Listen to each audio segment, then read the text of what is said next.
Adesso mancano ancora tutti. Aeroporti ndërkombëtar Nën Tereza në Rinas po transformohet nga projekti inovativ I arkitektit italian Marco Casamonti. Kryeministri Edi Rama në praninë e arkitektit inspektoi punimet e kësaj ka cilësuar si kryevepër.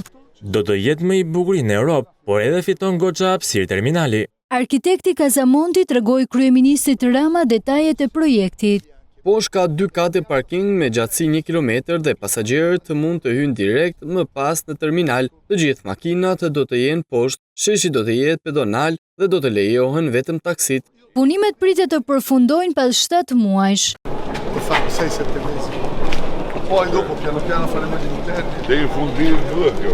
Aeroporti do të ketë edhe një shesh të ndërtuar prej granitit dhe mermer në hyrjedalje të aeroportit I veshur me element simbolik kombëtar së bashku me parkimin e ri nëntoksor për mbi 1000 automjeta. Transformimi I aeroportit të Tiranës vjen në një kohë kur ai po njeh një rritje të udhëtarëve me 3.2 milion në vitin 2024 në krahasim me vitin 2023.